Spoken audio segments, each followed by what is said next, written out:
Hermanos, nosotros vivimos en una generación o en una sociedad que ha convertido el cambio o el cambiar en una virtud o en sinónimo de algo bueno. Nosotros cambiamos de trabajo cada 2 años porque necesitamos seguir creciendo. Nosotros cambiamos de iglesia porque ya no nos están alimentando. Nosotros cambiamos de convicciones porque estamos evolucionando. Nosotros cambiamos de relaciones porque decimos que ya cumplieron su ciclo. Y hago un paréntesis acá. Yo creo que hay momentos legítimos donde el cambio es bueno. Es bueno cambiar para mejorar, es bueno cambiar para crecer, es bueno cambiar de un lugar donde no se expone la palabra de Dios a un lugar donde se predica fielmente la palabra de Dios. Es bueno muchas veces cambiar. Ese no es el problema. El problema, hermanos, es cuando queremos cambiar en áreas donde Dios nos ha pedido y nos ha ordenado permanecer. Ese es el problema. El problema es cuando queremos cambiar de un trabajo porque no somos estables. El problema es cuando cambiamos de iglesia porque me exhortaron acerca de mi pecado y no me gustó. El problema es cuando cambiamos de convicciones porque estoy siendo perseguido o ridiculizado por causa de ellas. El problema es cuando cambiamos de relaciones porque las relaciones requieren sacrificio de mi parte y no estoy dispuesto a pagar el precio. En estos casos, hermanos, cambiar es pecaminoso. En estos casos, el quedarse, el resistir, el permanecer en esta sociedad no es visto como fidelidad, sino como terquedad. Eres una persona terca. Y lamentablemente esta mentalidad muchas veces la traemos en la iglesia y se puede ver en la forma en cómo caminamos con nuestra relación con Cristo, con nuestra relación con nuestros hermanos, en la forma en cómo reaccionamos cuando el camino se pone difícil. Muchas veces, cuando nos sentimos tentados o cuando la situación se pone difícil, nos sentimos tentados a abandonar, a no permanecer. Nos sentimos tentados a cambiar, a ir o a alejarnos del lugar donde Dios nos mandó. Ahora bien, ¿qué tiene que ver esto con Elías? Con Eliseo, perdón.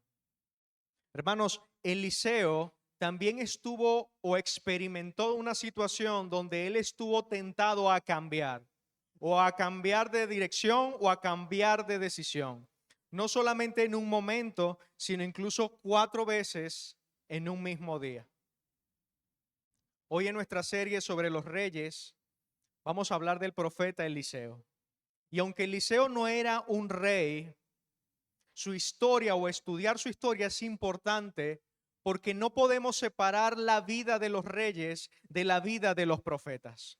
Para nosotros entender a los reyes, también debemos entender a los profetas. Los reyes muchas veces mostraban lo que el pueblo quería y los profetas mostraban lo que Dios requería. Y en esta tensión, hermanos, Eliseo, a través del pasaje que vamos a estudiar, nos enseña lo que significa permanecer fiel, lo que significa ser un hombre que no cambia, ser un hombre que permanece fiel a lo que Dios le encomendó. Y esta clase estará dividida en 3 puntos, que son 3 verdades que cada uno de nosotros debe aprender para permanecer fiel. Y la primera de ellas es la siguiente.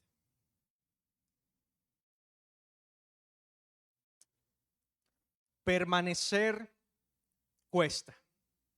Esa es la primera verdad. Permanecer cuesta.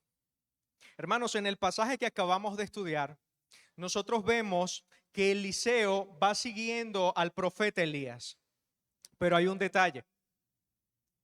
Todo el mundo sabía o todo el mundo sabe que Elías iba a ser quitado que iba a ser alzado por Dios, que iba a ser llevado, arrebatado, como le queramos decir.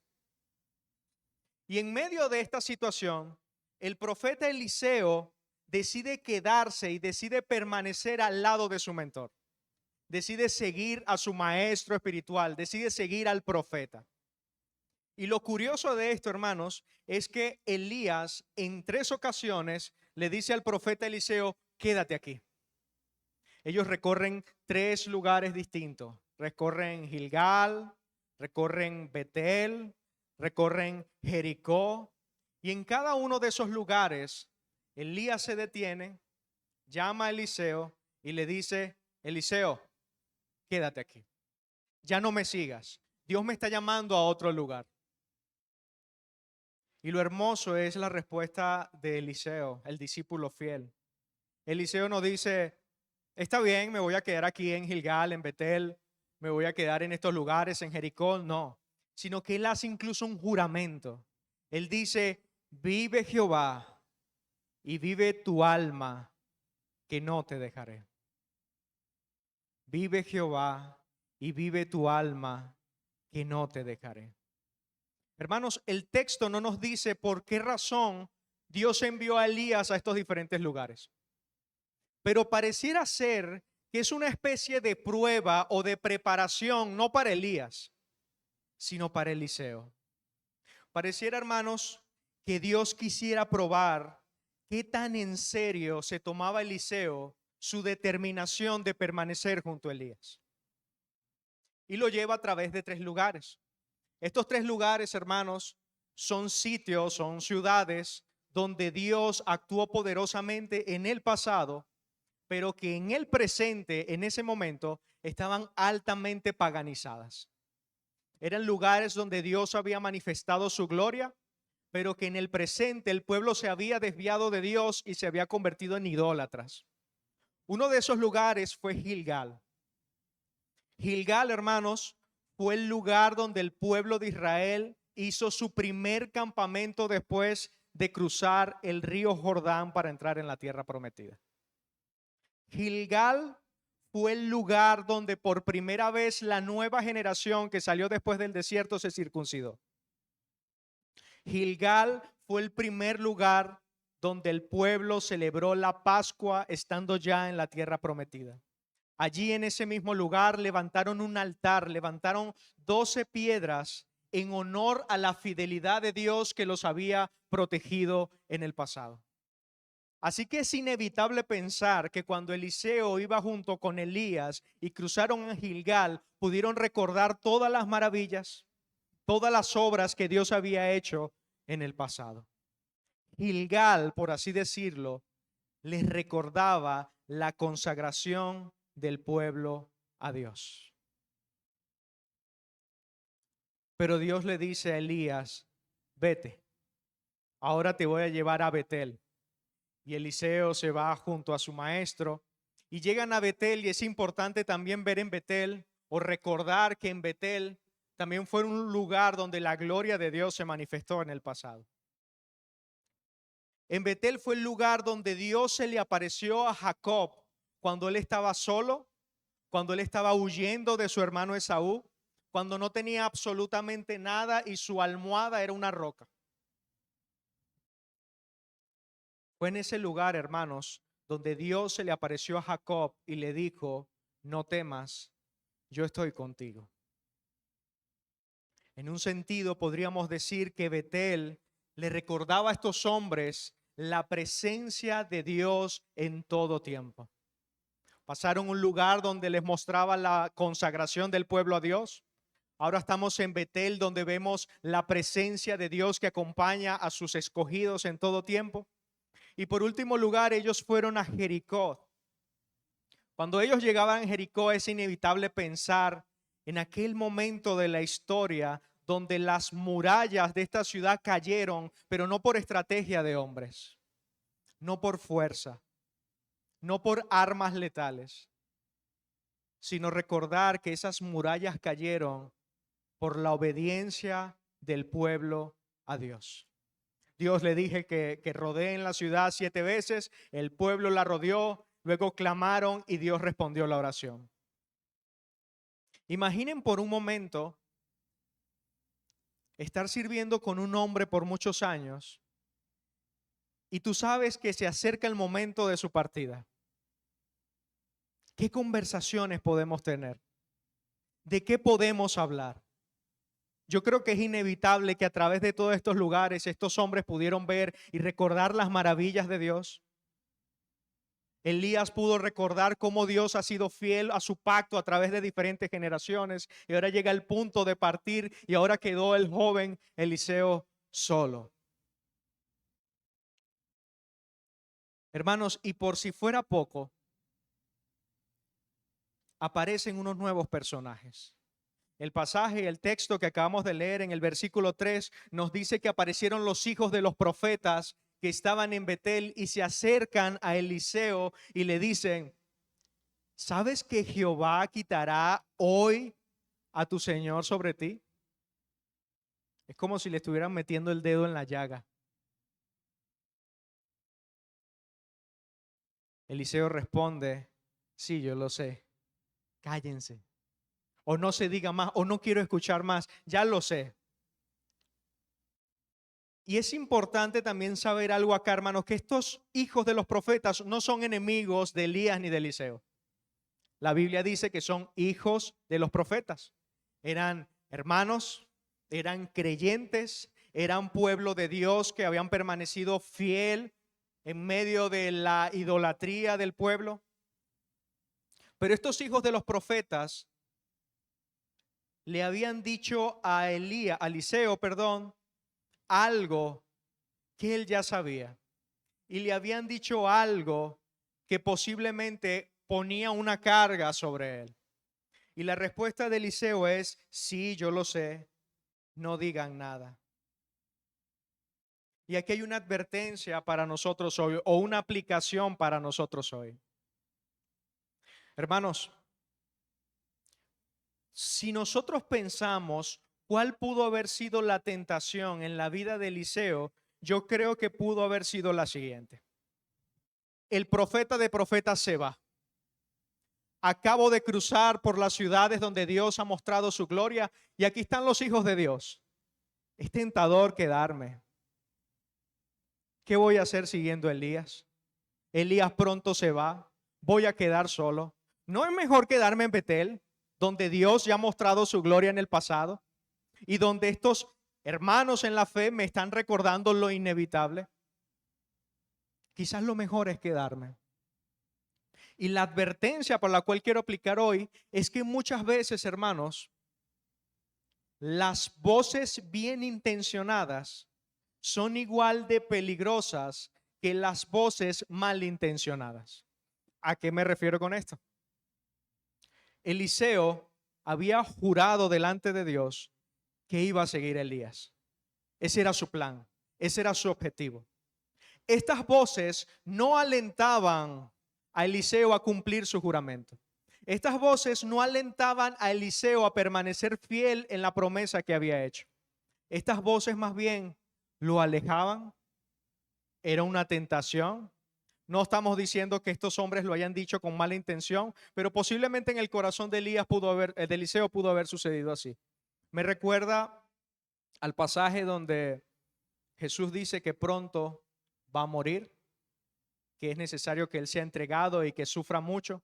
Y viene Pedro con buenas intenciones, con alguien que no quiere que su amigo sufra, y le dice, maestro, de ninguna manera te acontezca todo esto. La respuesta de Jesús fue, apártate de mí, Satanás, porque pones o piensas en las cosas de los hombres antes que en las que Dios. Hermanos, y esto nos debe llevar a preguntarnos, ¿cuántas veces nosotros hemos dado consejos? ¿Cuántas veces nosotros hemos advertido a hermanos en la fe, no en base a la sabiduría de Dios, sino a nuestra propia sabiduría? ¿Cuántas veces nosotros hemos querido cuidar a nuestros hermanos y en ese cuidado lo que hemos hecho es evitar que cumplan o que estén o que permanezcan en el lugar donde Dios los mandó a estar? Voy a ejemplificarlo con un ejemplo histórico. Hubo un misionero llamado Jean Elliot que fue a la tribu de Lauca en Ecuador. Era un joven lleno de vida, fervoroso del Señor Jesucristo, con una esposa, buenos amigos. Pero el Señor puso en su corazón un deseo, un ardor de ir a proclamar su nombre en el Ecuador. Y no solamente en el Ecuador, sino en una de las tribus más peligrosas que eran los Aucas. Hermanos, lo que la historia muchas veces no nos dice es que a Jean Elliot se le acercaron amigos, se le acercaron familia, se le acercaron creyentes maduros y le dijeron que buscara estabilidad, que buscara seguridad antes de lanzarse al campo misionero. Le dijeron, piensa primero en ti y en tu familia. Le dijeron, eso que estás pensando, eso que el Señor ha puesto en tu corazón, es muy peligroso. Yo no creo que venga de parte de Dios. Las voces bien intencionadas muchas veces son contrarias al propósito de Dios en nuestras vidas. Jean Elliot fue y murió. Fue asesinado por la tribu de los Aucas. Y nosotros pudiéramos pensar que los amigos o los familiares tenían razón, pero no fue así. Su muerte fue el medio que Dios usó para encender el fervor misionero en Estados Unidos, de tal manera que miles y cientos de misioneros fueron enviados a otras partes del mundo debido al sacrificio de Jean Elliot, y tiempo después la tribu que lo asesinó fue llevada al evangelio y se convirtieron. Los familiares tenían buenas razones, pero no tenían la razón. Nosotros hemos visto esto a través de la historia. También, por ejemplo, tenemos la vida de Amy Carmichael. Es una mujer que fue rechazada por muchas agencias misioneras porque físicamente era muy débil. Muchas agencias la rechazaban por ser mujer y por el hecho de ser muy enfermiza. Constantemente se enfermaba. Cuando nosotros vemos la vida de Amy Carmichael, vemos cómo Dios la usó para levantar escuelas, para levantar hospitales, para rescatar a cientos de niñas que eran abusadas y violadas en la India. ¿Qué pasa si consideramos a David Brainerd? Un hombre sumamente enfermizo también, pero no solamente enfermizo, sino que tenía cargas terriblemente emocionales. Ese hombre lo escucháramos hablar y diríamos definitivamente este hombre no está calificado. Constantemente sentía que no estaba capacitado por Dios, se sentía abandonada por Dios, su fe era un sube y baja, y Dios encendió el corazón de este hombre para trabajar con la tribu, con la comunidad de indígenas en los Estados Unidos. Y el diario de David Brainerd es de gran consuelo y de aliento para hombres y mujeres de todas partes del mundo que luchan entre su deseo de permanecer en la voluntad de Dios y su propia debilidad. Hermanos, a pesar de todas estas cosas, Eliseo permaneció fiel. A pesar de que el mismo Elías le dijo que se quedara, a pesar de que fueron caminando a diferentes ciudades y a pesar de que los hijos de los profetas le recordaban que iba a estar solo, Eliseo permaneció fiel. Y esto creo que es la enseñanza que debemos aplicar hoy en nuestro primer punto. Hermanos, nosotros debemos permanecer fiel, debemos perseverar a lo que Dios nos ha encomendado. Y permanecer fiel no es fácil. Permanecer fiel no es bonito, permanecer fiel no es popular. Muchas veces no tienes ganas de hacer lo que Dios te ha mandado a hacer. Muchas veces tienes que lidiar con tu propio pecado.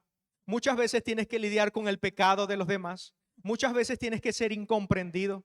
Muchas veces recibes persecución. Decía el apóstol Pablo, peligros de afuera y temores de adentro. Pero a pesar de todo esto, el profeta Eliseo permaneció fiel. Y quizás muchos de los que estamos acá no vamos a ser misioneros. Quizás muchos acá no vamos a morir a manos de una tribu indígena en el Ecuador. Pero cada uno de nosotros está siendo probado en nuestras decisiones y en nuestro día a día. Muchos de nosotros estamos siendo probados y llamados a permanecer fiel, muchas veces en nuestra iglesia donde todo no es perfecto, donde nos hieren, donde a veces nosotros herimos y nos hieren, nosotros pecamos y pecan contra nosotros, pero este es el lugar donde Dios nos plantó. Nosotros debemos permanecer fiel en esa convicción que nosotros vemos a través de la palabra de Dios, aunque nos cuesten amigos, reputación, oportunidades laborales. No es un secreto que muchos hermanos no consiguen empleo en nuestra iglesia porque deciden permanecer fiel a no congregarse los domingos, a no trabajar los domingos, perdón. Debemos permanecer fiel en lo que sabemos que es la verdad de Dios. Debemos permanecer fiel en nuestros matrimonios, en la crianza de nuestros hijos. Debemos permanecer fiel en el ministerio. Debemos permanecer fiel sea cual sea el lugar donde Dios nos ha llamado. Porque muchas voces bien intencionadas vendrán para apartarnos de ese propósito, pero nosotros como Eliseo debemos permanecer fiel y debemos decir tal como él: vive Jehová y vive tu alma, que no te dejaré. Hermanos míos, Eliseo decide permanecer junto a Elías, llegan al Jordán, cruzan el río en seco, y entonces Elías le hace una pregunta a Eliseo, y eso nos lleva a nuestro segundo punto.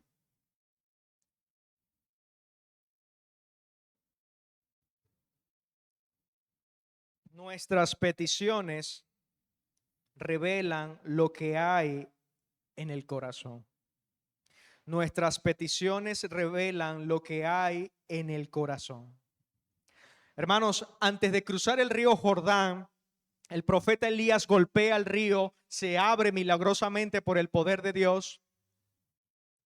Y Elías le pregunta a Eliseo y le dice lo que todo creyente quisiera escuchar alguna vez en su vida: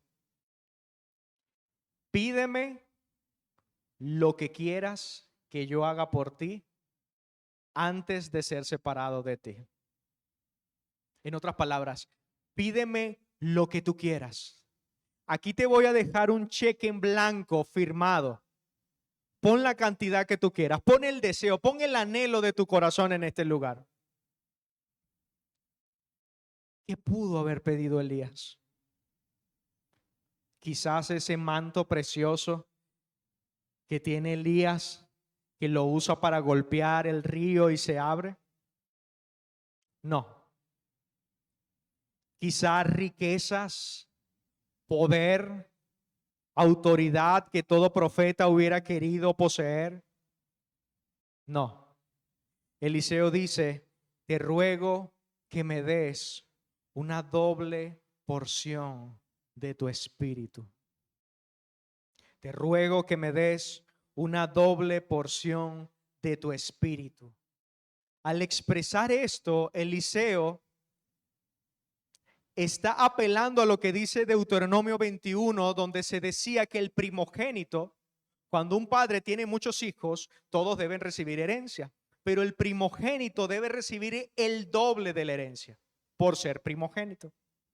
Entonces, lo que está pidiendo acá Eliseo no es ser igual a Elías. Él está pidiendo o reclamando la herencia espiritual como si fuera un hijo. Está diciendo: Elías, yo quiero recibir lo que tú tienes.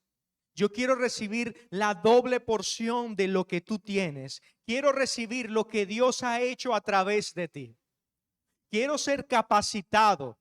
Quiero tener la fuerza, el poder, lo que tú tienes que yo necesito. Eso es lo que está pidiendo Eliseo. En otras palabras, él está pidiendo la presencia de Dios. Eliseo quiere recibir al Dios que obra a través de Elías. Hermanos, muchos de nosotros queremos recibir los milagros o ver los milagros de Elías sin tener intimidad con el Dios de Elías. Había una canción muy famosa de Marcos Vidal que se llama Buscadme y viviréis. En esa canción él dice, ¿dónde está no el Dios de Elías, sino dónde están los hombres como Elías? Aquellos que estuvieron dispuestos a dejarlo todo por seguir al Señor. Bueno, acá Eliseo está diciendo, yo no quiero fama, yo quiero gloria, yo quiero al Dios que acompañó a Elías. Yo estoy dispuesto a dejarlo todo, a dejar la comodidad para obtener al Dios que estuvo con Elías. Lamentablemente, hermanos, en nuestra época actual, las cosas muchas veces no son así. Muchas veces nosotros queremos son las herramientas, los beneficios, los dones, los milagros, pero no queremos a Dios. Nosotros queremos recursos, queremos resultados, queremos seguidores en redes sociales, en vez de pedir más de su espíritu. Nosotros pedimos a Dios muchas veces que nos quite los problemas y no que nos dé o que nos haga consciente de su espíritu y de su presencia para afrontar esos problemas. Santiago lo dice, muchos de ustedes no tienen porque no piden. Y piden y no reciben porque piden con malos propósitos, para gastarlo en sus propios placeres. Y eso me ha llevado, cuando preparaba esta clase, me llevó a reflexionar mi propia vida de oración. Y me llevó a preguntarme, ¿qué es lo que yo pido cuando oro? ¿Qué oramos nosotros? ¿Oramos más recursos? ¿Más oportunidades? ¿O pedimos más de Él? Nuestras oraciones son, Señor, dame lo que necesito para hacer más cosas. O como Jesús en Getsemaní, no se haga mi voluntad sino la tuya. La mayoría de nosotros, hermanos, cuando oramos, pedimos como si Dios fuera un genio mágico que está esperando que pidamos para darnos, para gastar en todos nuestros deleites. Nosotros muchas veces pedimos que nuestro matrimonio sea más fácil, en vez de pedir a Dios cada vez más de su presencia y de su gracia para amar a nuestro cónyuge como Cristo nos amó. Nosotros muchas veces pedimos una iglesia perfecta, en vez de pedir que su presencia nos capacite para servirla y amarla más, aunque nos duela. Nosotros pedimos a Dios que nos quiten las pruebas, en vez de pedirnos que nos ayude a atravesarla con fe, porque Él está con nosotros. Eso es permanecer fiel. Eso es lo que hizo Eliseo. Él pidió lo correcto, pidió la presencia de Dios. Hermanos, ¿qué has estado pidiendo?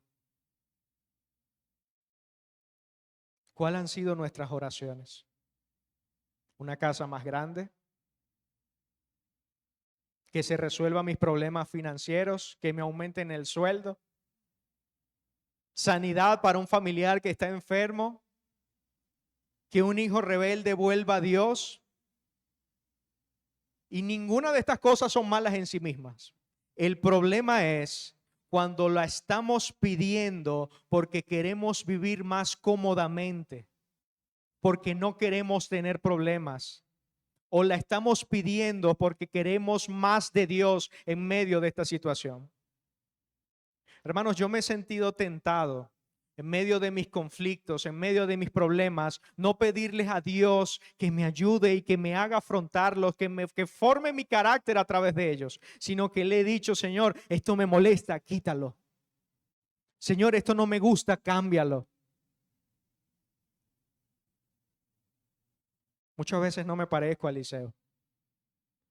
Muchas veces no quiero esperar a que Dios me enseñe y me muestre lo que yo debo aprender en esta circunstancia o prueba que estoy viviendo. Lo que quiero es que me saque y lo haga rápido. así como crecemos en fe, así como maduramos en la fe, así como crecemos en amor, si siempre amamos a los que nos aman, así como crecemos en servicio, si servimos a los que son fáciles de servir. Hermanos míos, debemos ser como Eliseo y pedir lo correcto. Elías le responde al final que si él logra ver cuando él es arrebatado, será una señal de que Dios le va a dar lo que pide. Entonces llega el momento donde Elías es llevado al cielo en un torbellino, y eso nos lleva a nuestro último punto.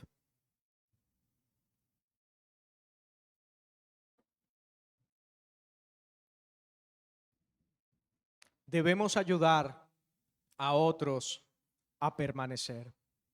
Debemos ayudar a otros a permanecer. Luego de que Eliseo ha permanecido fiel, siguiendo a Elías, luego que hizo la oración correcta que demuestra que su corazón ha sido capacitado, ha sido transformado por Dios para recibir lo que pidió, dice que un carro de fuego aparece y los separa a los dos. Elías sube al cielo en un torbellino. Elías lo ve y grita: Padre mío, los carros de Israel y su gente de a caballo. Esto no es solamente una expresión de dolor, sino que Eliseo reconoce que Elías era realmente el medio que Dios usaba para hacer la fortaleza de Dios. O en otras palabras, que Elías era la verdadera defensa de Israel. ¿Por qué? Porque Dios actuaba a través de él. Y esto nos enseña, hermanos, a medida que hemos visto la serie de los reyes, que muchas veces Dios obró y realizó cambios en una nación, los llevó al arrepentimiento, no por la vida de los reyes, no por la conducta de los reyes, sino por medio de sus siervos fieles como Elías. Y esto es lo que está llorando Eliseo. Y esto es lo que debemos llorar nosotros cada vez que un siervo de Dios se va a la presencia del Señor o llega un momento donde debe ir a otro lugar. ¿Debemos alegrarnos? Sí, pero también debemos lamentarnos porque Él fue el medio que Dios usó muchas veces para nuestro crecimiento y nuestra madurez. Y ahora está Elías acá, Eliseo, está totalmente solo. Elías se fue y ve allí que el manto de Elías está en el piso. Él lo recoge y va al Jordán y dice: ¿dónde está Jehová, el Dios de Elías? Hermanos, Eliseo pidió una doble porción del Espíritu de Dios. Eliseo pidió a Dios mismo que su presencia estuviera con él. Y ahora llega el momento de evidenciar si esta oración fue respondida, si esta petición fue respondida. ¿Dónde está Jehová, el Dios de Elías? Y golpeó el río, y dice la palabra de Dios que el río se separó en dos.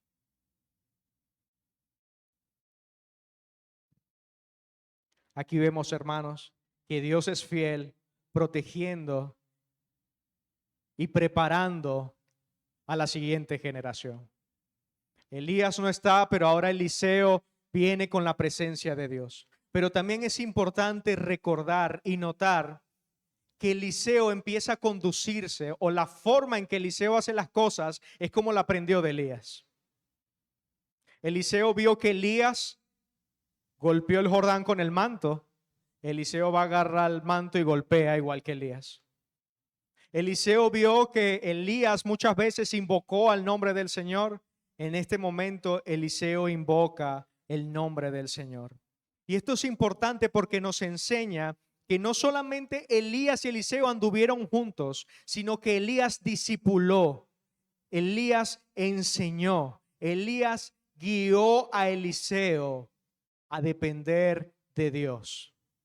Y esto es importante porque si lo aplicamos a nuestro contexto, nosotros muchas veces hablamos de dejar el legado, de pasar el testigo, de la generación que viene después de nosotros. Y lo hacemos no en términos espirituales, sino en términos carnales. Por ejemplo, cuando el presidente de una compañía se va a jubilar, él busca al siguiente, que puede ser el próximo presidente, y le deja contactos, le deja metodologías, le deja recursos, le deja fama, para que él aprenda a conducirse como él lo hizo. Muchas veces nosotros tomamos esas ideas empresariales y las traemos en la iglesia. Cuando alguien viene después de nosotros, nosotros le damos contactos. Contáctate con este ministerio, con aquel ministerio. Le damos estilos.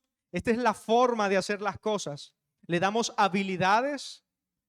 Y como les dije al inicio, nada de esto está mal. Pero lo más importante, que es cómo depender de Dios, muchas veces no lo hacemos. Por eso es que muchas generaciones de cristianos mueren y sus hijos son incrédulos. Porque sus padres nunca les enseñaron cómo depender, cómo relacionarse con Dios, cómo relacionarse con Jesús, cómo disfrutar de Jesús. Solamente les dieron sermones.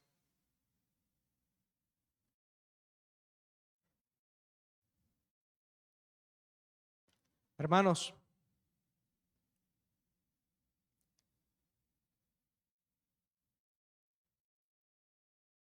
si nosotros aplicamos lo mismo al día de hoy, si nuestros hijos, o qué dirían nuestros hijos, qué dirían nuestras esposas, qué dirían nuestros esposos el día en que ya no estemos en este mundo. Dirían como Eliseo, ¿dónde está el Dios de Elías? Dirían, ¿dónde está el Dios de mi papá Daniel? ¿Dónde está el Dios de mi esposo? ¿Dónde está el Dios de mi esposa? El mismo Dios que acompañó o acompañó a mi padre está conmigo hoy. El mismo Dios que acompañó a mi pastor está conmigo hoy. El mismo Dios que acompañó a mis hermanos en la fe está conmigo hoy. O solamente pueden decir, mi papá me dejó libros, mi papá me dejó formas, pero yo no conozco a ese Dios. Cuando nosotros vemos la vida de Eliseo, Eliseo aprendió o sabía invocar el nombre de Dios. Y eso demuestra el buen discipulado que había hecho el profeta Elías. Pablo también entendió esto. Pablo no solamente predicó, sino también entrenó a Timoteo. Pablo no solamente escribió cartas, sino invirtió en la vida de las personas a las cuales les escribió cartas. Por eso, al final de su vida, él pudo decirle a Timoteo, lo que has oído de mí, significa que pasó tiempo con él, lo que has oído de mí ante muchos testigos, esto encarga a hombres fieles que sean idóneos para enseñar también a otros. Hermanos, ¿qué quiere decir esto? Que si hoy estás permaneciendo en Cristo, si hoy tú has visto la fidelidad de Dios, no dejes eso solamente para ti, sino que también busca y enseña a otros a permanecer en Cristo. A veces las personas quieren que te sientes con ellas y les enseñes cómo hacer un devocional, no por el devocional en sí, sino porque yo quiero disfrutar a Jesús como tú lo disfrutas. A veces Dios nos enseña algo por medio de su palabra y nosotros lo guardamos para nosotros mismos. Esta semana conversaba con mi pastor y él me decía que una de las cosas que hace un creyente es que comunica a Jesús. Y eso me llevó y me confrontó porque me llevó a preguntarme, ¿cuántas veces yo he comunicado a Jesús? ¿Cuántas veces yo he predicado el evangelio? Y no me refiero solamente a los incrédulos que deberíamos hacerlo, sino en nuestra propia casa. ¿Cuántas veces damos por sentado que nuestros hijos han escuchado la palabra de Dios y ya entienden? ¿Cuántas veces hemos dado por sentado que nuestra esposa o que nuestro esposo realmente está disfrutando a Jesús? Y nosotros podemos estar encerrados en la presencia de Dios, gozando y alabando, mientras los que están alrededor de nosotros están secos, están vacíos y están sedientos. Nuestra meta debe ser, hermanos, tal como decían los fariseos cuando veían a los apóstoles, estos hombres campesinos y letrados, hablando de esta manera, con esta autoridad, ellos decían, ellos han estado con Jesús. Que puedan decir el día que no estemos en este mundo, cuando vean a nuestros hijos, cuando vean a nuestras esposas, decir, ellos están con Jesús. Ellos caminan con Jesús como caminó su padre. Ella ora como yo he escuchado orar a su madre. Hermanos, el legado, la presencia que nosotros hemos recibido de parte de Dios no es para nosotros únicamente, es para darlas a otros. Y de esta forma, hermanos, Eliseo permaneció fiel. Eliseo permaneció fiel primero, perseverando en lo que Dios le había mandado hacer. Él se quedó con Elías hasta el final. Eliseo permaneció fiel en segundo lugar, orando no por recursos, no por fama, no por gloria, sino por la presencia de Dios mismos. Y en tercer lugar, la forma en cómo Eliseo se comportó después de que Elías fue arrebatado, nos demuestra que Elías dejó un buen legado sobre Eliseo y le enseñó a permanecer, invocando al Dios de sus padres. Hermanos míos, y esa es la misma invitación que quiero hacerles a ustedes y a mí en el día de hoy. Jesús dice en Juan 15, permanezcan en mí. Él no dice en su movimiento, en su sistema, sino en Él. Permanezcan en mí. Y Jesús dice, permanece en mí, porque Él sabe que van a venir voces que te van a decir que te apartes de Él. Jesús te dice, permanece en mí para que tú disfrutes de su presencia, para que tú como Elías y como Eliseo camines junto a Él. Y por eso quiero preguntarte y quiero que nos examinemos nosotros hoy y que el Señor nos dé sabiduría y nos dé luz y entendimiento y nos permita ver si hoy estamos permaneciendo en Jesús. Y no se trata simplemente de venir hoy el miércoles a la escuela teológica, sino en el profundo de mi corazón, yo estoy disfrutando a Jesús. Yo he perseverado en encontrarme con Él, aunque es difícil, aunque no tenga ganas, aunque no tenga deseos. Yo he venido delante de Él a pedirle más de su presencia. Yo he enseñado a otros a disfrutar más de Él. Muchas veces no lo hacemos porque estamos vacíos nosotros también. Por eso quiero y pido al Señor que por medio de esta clase el Señor la use para llevarnos también a buscar y a permanecer en el Dios de Elías. Que podamos decir como Eliseo, Señor, yo nunca te dejaré. Amén. Vamos a orar.